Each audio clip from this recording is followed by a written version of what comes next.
birimbau, birimbau, birimbau.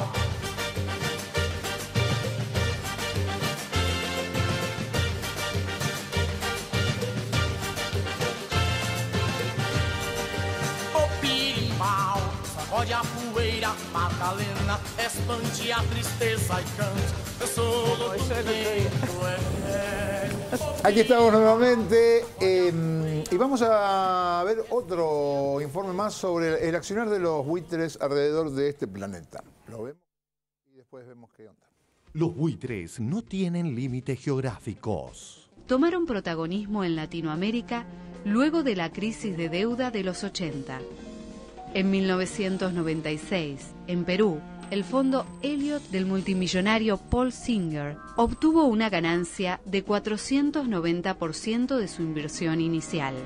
En Brasil, IM del multimillonario Ken Dart sacó una ganancia del 260% de su inversión inicial.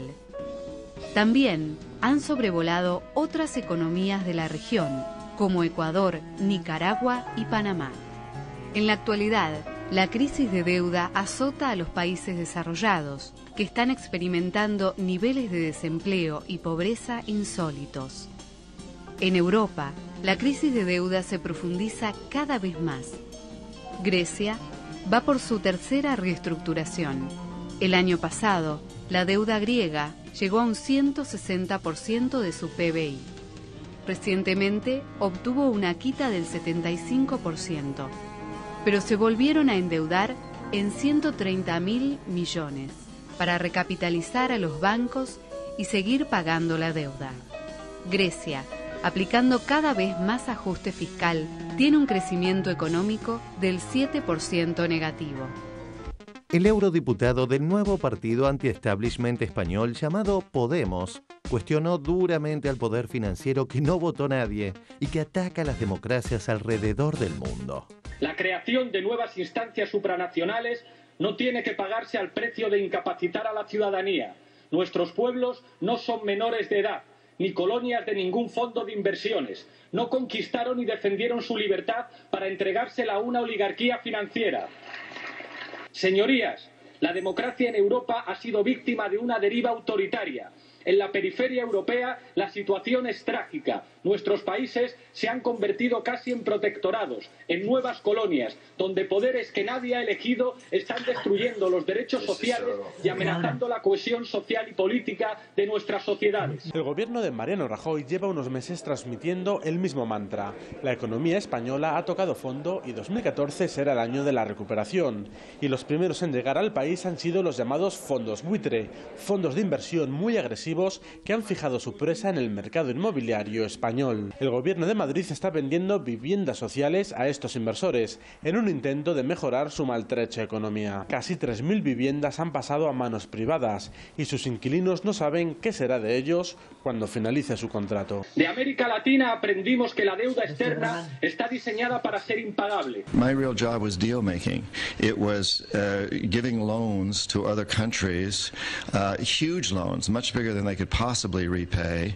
And one of the conditions of the loan, let's say $1 billion loan to a country like Indonesia or Ecuador, and this country would then have to give 90% of that loan back to a U.S. company or U.S. companies to build the infrastructure, a Halliburton or a Bechtel. These were big ones. And those companies would then go in and build an electrical system or ports or highways. And these would basically serve just a few of the very wealthiest families in those countries. The poor people in those countries would be stuck ultimately with this amazing debt that they couldn't possibly repay. De América Latina aprendimos que la deuda externa está diseñada para ser impagable y que los países que más han crecido lo hicieron con una quita sustancial y una auditoría pública de su deuda. Los números, con toda contundencia, muestran hoy que nuestra deuda en cesación de pagos ha quedado reestructurada como resultado del proceso de canje. Tienen que sacar enseñanza aquellos gurúes del mercado, gurúes que fueron parte del problema, que responden a algunos alineamientos políticos e ideológicos, que muchas veces no dejan ver, pero que trascienden en sus recomendaciones y nos llevaron o contribuyeron a llevarnos hacia el infierno de donde venimos. Algunos de ellos tienen su correlato en la vieja política, y fueron funcionarios del gobierno que nos endeudaron. Otros simplemente son la voz de los acreedores, cuando no de los fondos que quisieron hacer un gran negocio especulativo con nuestro default. La deuda es hoy un mecanismo de mando y saqueo a los pueblos del sur. Este Parlamento debe expresar la legitimidad democrática de origen que a todos nos reúne, la voz de los ciudadanos y no los arreglos entre élites. Ustedes saben que las políticas de austeridad han fracasado. Les pido su voto consciente de que muchos de ustedes no comparten este secuestro de la democracia, sabiendo que muchos de ustedes están sinceramente comprometidos con el bienestar de sus pueblos. Les pido el voto para frenar a la gran coalición que impone la austeridad y el totalitarismo financiero. Finisco in 10 secondi. Mi dispiace, devo togliere la parola. A la ciudadanía y a los pueblos del sur de Europa que han salido a la calle estos años para defender la justicia social y la democracia. A los millones que habéis dicho basta en las plazas europeas, quiero deciros que sois el orgullo, el corazón democrático de Europa. Mi spiace, ma devo interromperla. Los pueblos de Europa hemos pasado por peores situaciones y nos hemos sacudido a los déspotas. No sé si hoy podremos arrebatar la presidencia questo non è giusto, non è corretto nei confronti degli altri deputati. Pero si nos seguimos empujando, os aseguro que venceremos. Per cortesia, collega. Grazie mille.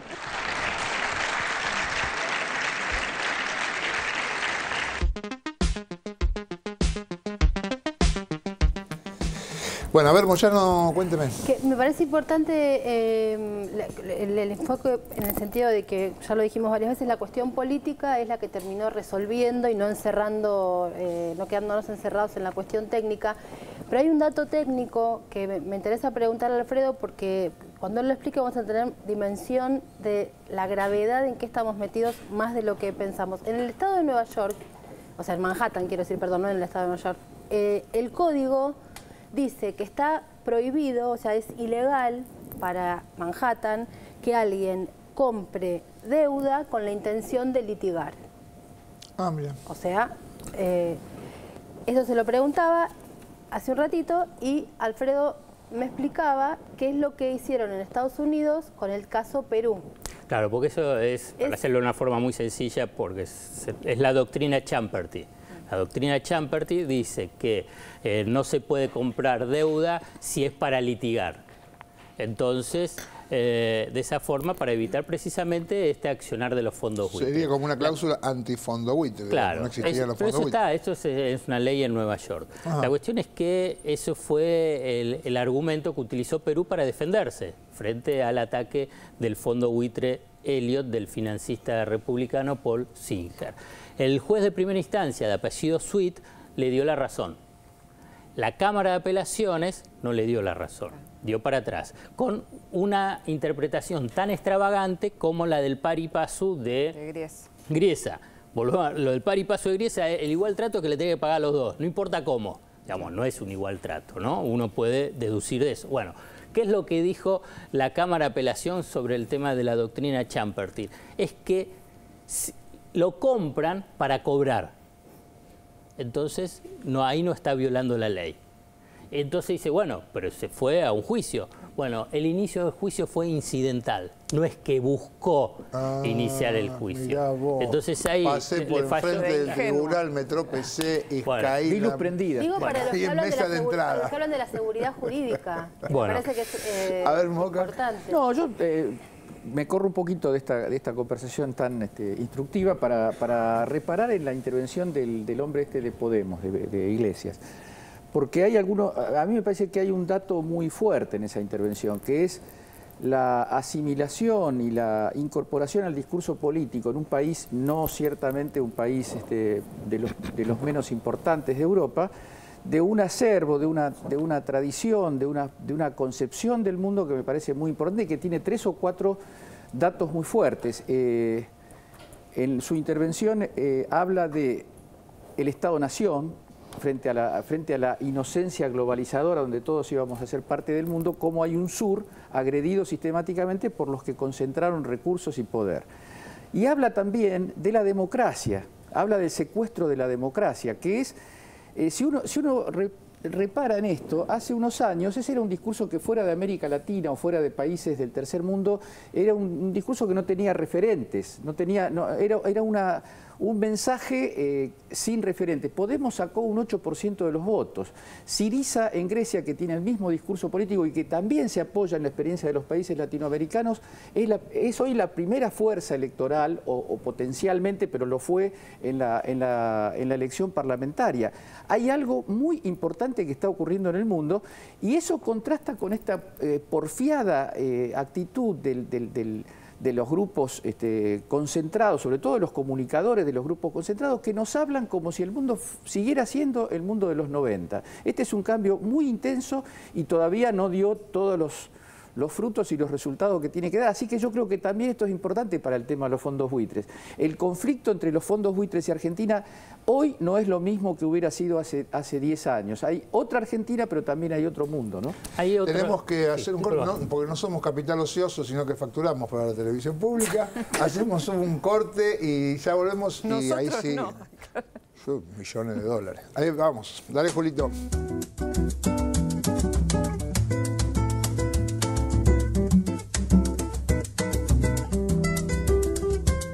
Tomara que você volte depressa, que você não se despeça nunca mais do meu carinho. E chore, se arrependa e pense muito, que é melhor se sofrer junto que viver feliz sozinho. Tomara que a tristeza lhe convença.